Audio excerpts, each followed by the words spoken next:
Good afternoon, everybody. Uneducated Economist here. Thought I'd talk a little bit more about lumber. We've seen some pretty dramatic moves in lumber prices over the last couple of days, and I mean like some dramatic moves, like 100 per thousand inside of just like 2 days. It crossed over the 700 mark, I believe, Thursday morning, and it is now, well, it closed Friday afternoon at like 798 or something like that. So we're just shy of 800 per thousand right now, which is going to be hell on the retail prices. Already we're seeing 2x4/8 standard and better sell for over $7, close to $7.50 a piece, and half-inch CDX selling for close to $40 a sheet. Typically, like a 2x4/8 would sell for like $2.50 to $3, and CDX would sell for around $18 to $22. That would be kind of typical prices. So right now, lumber prices are just off the charts, and it doesn't seem like there's going to be anything that's going to slow the prices down. They are just continuing to climb. Now, a lot of this people are saying has to do with the home builder sentiment. Like, home builders are very excited about building houses right now. And why wouldn't you be? I mean, there's no inventory out there. Interest rates are incredibly low. People are able to make the payments on these mortgages of like these outstanding high prices. So like if you're a builder building homes, it's like an absolute win situation. Very little inventory, and you can build the biggest, most expensive home with very little doubt that it would sell. And that has caused the prices just to continue to go up. Now, everybody is looking at home builders as the reason that these lumber prices continue upward. But I'm looking at it a little differently, because on the same day that we saw the prices really start to tick up, it was the same day that the news came out about the home builders, but it was also the same day that Biden signed the executive order to continue on with the moratoriums and foreclosures, um, holding back on these things from taking place. These are extensions of extensions that are happening here. I mean, the initial moratorium on rents was only going to last for a few months.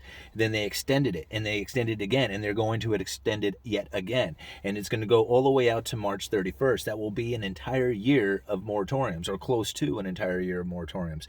Now, if you think about it, I've said this in the past, this is the toxic stuff that is sitting in the mortgage markets right now, because foreclosures naturally occur. I mean, there is people who lose their jobs, a death in the family. There's, for some reason, they can't afford this house anymore, and a foreclosure takes place. It's naturally occurring part of being in the mortgage game, are foreclosures. But right now we have this moratorium taking place because they don't want anybody leaving their homes, in case, so that they don't go gathering up because they need another place to move to. They want to keep everybody in their homes for protection reasons. And so they put this moratorium on it, and they've used the Center of Disease Control to do it, right? To say that this is a necessity for public health risks to keep everybody in their homes. So moratorium on rents and foreclosures. But without these foreclosures taking place, you have a buildup of toxic. And it's not like, I used to call it like a pressure relief to have these foreclosures come out, but it's more like an escape of toxic gases is more like it. And they're not. They're keeping them trapped up inside of the system. And that's going to create a problem when they try to end the moratoriums. And I just have a feeling that they're not going to be able to. In fact, you can almost hear the rhetoric starting. Like, they have not yet solved this coronavirus, but they're talking about the vaccines, and once everybody is vaccinated, then we won't have this coronavirus problem to deal with. But what we will have to deal with is the lasting effects due to the corona problem that we are facing right now. So for a very long time into the future, even if they get everybody vaccinated and everybody's cool and there's no more cases or whatever, the lasting impacts from this coronavirus damaged economy will be the excuse for many years to come. And they will continue on with I have a feeling they will continue on with a lot of these moratoriums and foreclosures and stuff like that, simply because if they try to take it away right now, nobody is going to be capable of going right back into paying rent. Once you have taken that responsibility of coming up with rent, to tell them, okay, well, it's over, go back to paying rent, they're not going to be used to it. Like, people haven't been saving that money, they spend it. And it's not like one day everything is going to go back to normal and they're going to be able to pay. They're not going to be able to pay then either. And they're going to have to continue on with these moratoriums, or at least a certain segment of people will be able to continue on receiving moratoriums for rent. You see what I'm saying? Like maybe a certain income level or whatever region of area or something like that. Uh, it's not something that they can just take away. And since they have taken away that release of the pressure of the poisonous gases, like the pressure relief, since they've taken that capability away by removing or by having these moratoriums on there, by removing the need for them to pay rent, we don't know who or house payments. We don't know who it is that is actually the toxic ones right now. We don't know how big it is. They don't know how damaging it could be if they just all of a sudden just quit. So anyway, I just wanted to put that out there, that I think that the lumber prices increasing has more to do with the fact that Biden signed that executive order to continue on with the moratoriums. This is going to keep the housing inventory low. This is going to keep home builders very happy about building homes, and it's going to keep the prices on lumber elevated so long as there's demand to continue to build these homes. And it's kind of interesting when you read some of the different statements coming from the different areas of the country right now, because still, like OSB continued upward trend this week. OSB is incredibly expensive. We finally brought a unit in to sell, and we're selling it for $37 a sheet. I don't think we've sold a single sheet since we brought it in. Who wants to pay $37 a sheet for OSB? But that's where we're at right now. Southern yellow pine, southern pine plywood continues to be a tough to source. Most mills have very little available wood, but this week we're able to find a few trucks a few more trucks than last week. Sorry guys. Most mills are still very limited on sheathing. Western spruce pine fir. It was a turnaround week for the Western spruce as buyers watched as strong futures market and very robust housing report made their way into the market. One large BC producer sold off the market in the middle of February. So you can already see that inventory is already starting to tighten up again, and the prices are gonna continue to go upward if that's what happens.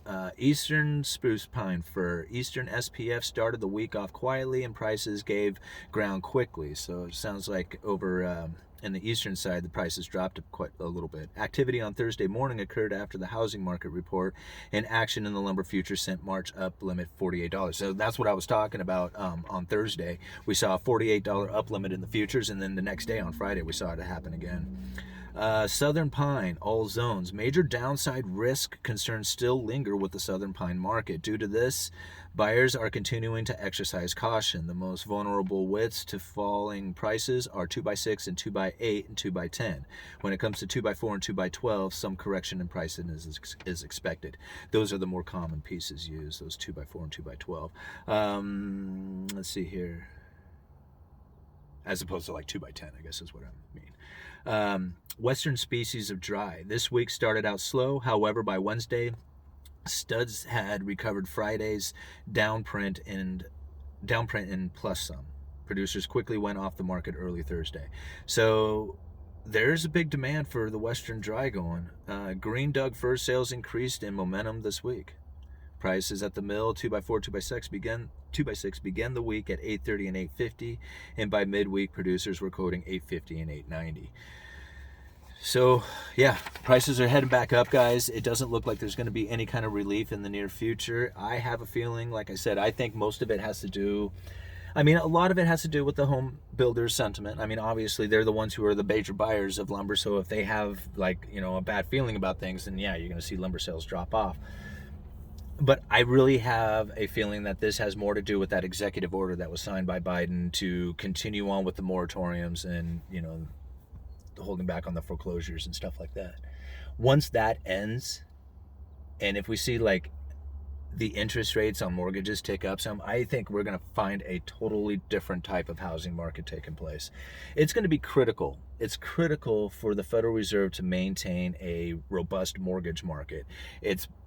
They need it for their monetary policy. If the mortgage market starts to churn, if you start having issues with it, if you start seeing disasters or crisis take place in the mortgage industry, then you're going to find the Federal Reserve having a heck of a time with their monetary policy, which they're already having a heck of a time with. So it is critical. It is absolutely critical for them to maintain a functioning mortgage market. And with all these forbearances and moratoriums, the toxic gases that are building up in the system, they're going to have a hell of a time trying to unwind that. So I feel that some of these like rent moratoriums and, you know, forbearances and stuff like that are going to turn into a more permanent part of the government. I mean, they've already said it. There is no better, There's no better, how do they say it? There's nothing as so permanent as a temporary government program. That's it. Yeah, so this is what's going to happen. I mean, after a year of not paying, all of a sudden to be told, well, you're back into paying again, it's going to be too damaging, and you're going to see foreclosure rates really start to shoot up. I mean, you think about it, they go off of percentages. Right? This is what they always use percentages for everything. So when they start talking about foreclosures coming, they're going to have some huge percentage numbers. 50% increase in foreclosures. Yeah, because there's so few of them right now, so it doesn't take that many to increase the percentage of foreclosures. So we're going to see some wild foreclosure numbers once they try to end these moratorium programs that they have going. Anyway, Uneducated Economist, you guys let me know.